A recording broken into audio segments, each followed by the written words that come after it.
আল্লাহ বলছিলেন আমার ভাই করে জান্নাত দিব, আল্লাহ তার ওয়াদা পূরণ করে তাদের জান্নাত দিয়েছে। আর আমি যে ওয়াদা করছিলাম আমার ওয়াদা আমি খেলাফ করলাম। মা আনা বিমুসরিখিকুম ওয়া মা আনতুম বিমুসরিখি। দোস্ত তোমার অবস্থা যা আমার অবস্থা চাই, চলো কাঁধে কাঁধে রেখে জাহান্নামের মধ্যে চলে যাই। আল্লাহ সব বলে দিয়েছেন যুবক, আল্লাহ সব বলে দিয়েছেন, কোনো কিছু আল্লাহ বাদ রাখেন নাই। প্রিয় যুবক, তুমি তুমি তুমি সিদ্ধান্ত নাও, তুমি কি করবা? যুবক ভাই তুমি কি করবা বলো? আমার প্রিয় যুবক, না ফিরে এসো ভাই, ফিরে এসো। নামাজ ছাড়া বিকল্প নাই, আল্লাহকে ভয় করা ছাড়া বিকল্প নাই। কারণ হাসরের ময়দানে পৃথিবীর সমস্ত মানুষকে আল্লাহ তাআলা দুটি ভাগে বিভক্ত করবেন। কয় ভাগে? কথা বলে নাকি? দুটি ভাগে আল্লাহ বিভক্ত করবেন। দলিল কোরআন। আল্লাহ তাআলা বলেন ফারিকুন ফিল জান্নাতি ওয়া ফারিকুন ফিস সাঈর। আল্লাহ তাআলা বলেন আমি হাসরের ময়দানে জান্নাতি এবং জাহান্নামীদেরকে আলাদা করে ফেলবো, আমি দুটো দলে ভাগ করব। এবং হাসরের ময়দানে আমার রব আমার আল্লাহ একটা এলান করবেন, গাম্ভীর্যের এলান।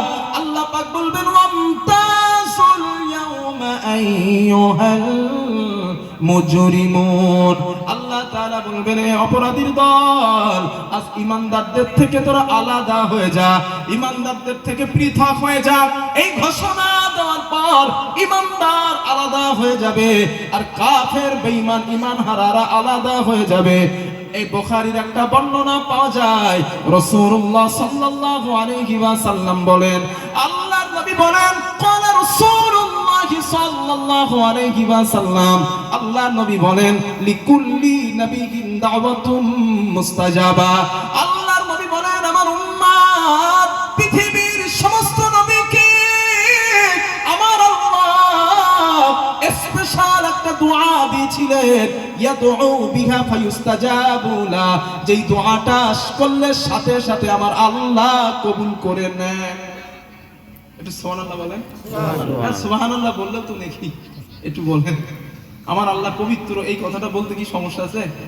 একটু বলেন সুবহানাল্লাহ বললে আমারও একটু ভালো লাগে আর কি। কারণ আমি বাংলাদেশে বক্তব্য দেওয়া মানুষ তো, শ্রোতার একটু কথা না বললে ঠিক মুড আসে না যেন বক্তব্য। এই জন্য একটু সুবহানাল্লাহ আলহামদুলিল্লাহ বলেন, আমার একটু ভালো লাগবে আর কি। আমার বন্ধুগণ, আল্লাহর নবী বলেন সমস্ত নবীকে স্পেশাল একটা দোয়া আল্লাহ দিয়েছিলেন, সেই দোয়াটা করলে সাথে সাথে আল্লাহ কবুল করে নেন। ও আমার উম্মত, আদম আলাইহিস সালাম ওই দোয়াটা দুনিয়ার জমিনে করে ফেলেছেন, মুসা নবী করে ফেলেছেন, ইব্রাহিম নবী করে ফেলেছেন, দাউদ নবী করে ফেলেছেন, কিন্তু আমি তোমাদের নবী এই দোয়াটা দুনিয়ার জমিনে করি নাই। আমি উহুদের ময়দানে মার খেয়েছি, কিন্তু আমি তোমাদের রাসূল ওই দোয়াটা দুনিয়ার জমিনে করি নাই।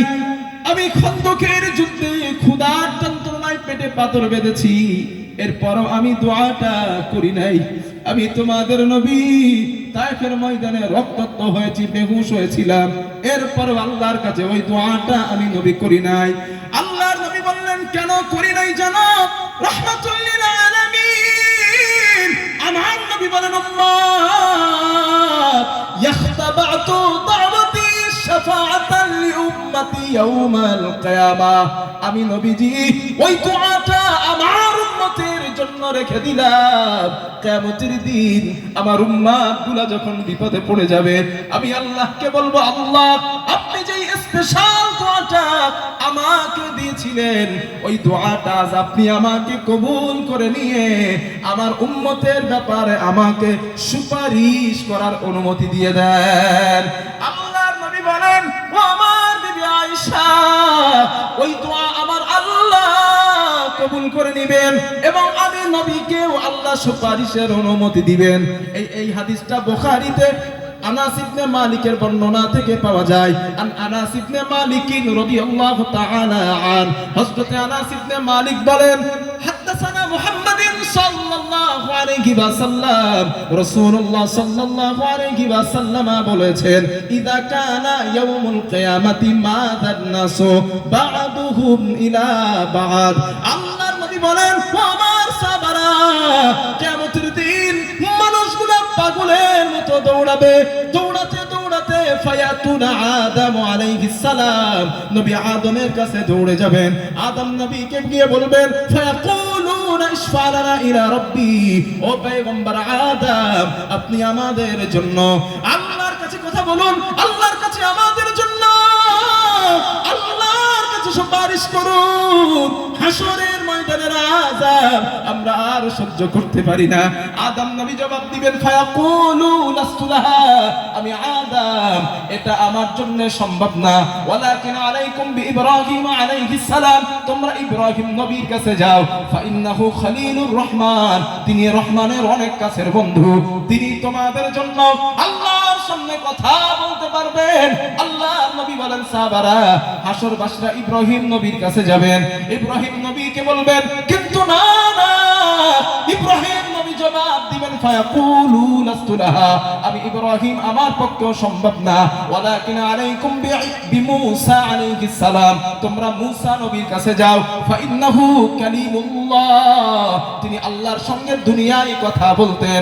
আল্লাহর নবী বলেন, ফায়াতুনা মূসা আলাইহিস সালাতু ওয়াস সালাম, হাসরবাসীরা মূসা নবীর কাছে যাবেন, ও পয়গম্বর মূসা, আপনি আমাদের জন্য আল্লাহর সামনে কথা বলেন।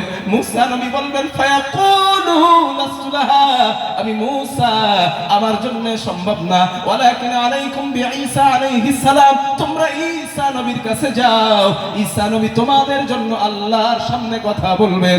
আল্লাহর নবী বলেন, ও সাহাবারা, ঈসা নবীও অস্বীকার করবেন না, আমি ঈসার পক্ষে সম্ভব না, তবে আমি তোমাদেরকে একটা সাজেশন দিই।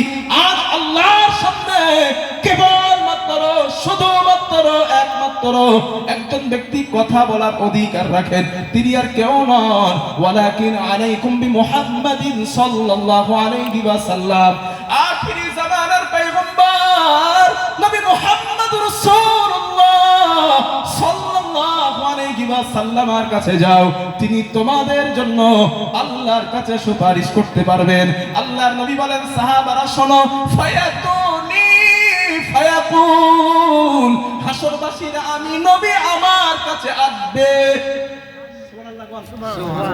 নবীজি বলেন, আমার কাছে আসার পর আমি নবী বলবো, আনা লাহা, হ্যাঁ আমি মুহাম্মদ এই কাজেরই যোগ্য, চলো না আল্লাহর সামনে কথা বলবো। নবী বলেন, সাহাবারা শোনো, লা, আল্লাহ তাআলা আমাকে স্পেশাল কিছু কালিমা বাক্য হাসরের দিন আল্লাহ আমাকে শেখাবেন। ওই বাক্যগুলো আমি নবী, লা ইয়াহজুরুনিল আন, আমি নবী ওই বাক্যগুলো আজও জানি না। আমাদের সমাজে একদল আশিকে রাসূল ভাই আছে, তাদের দাবি হলো নবী আলিমুল গায়ব, নবী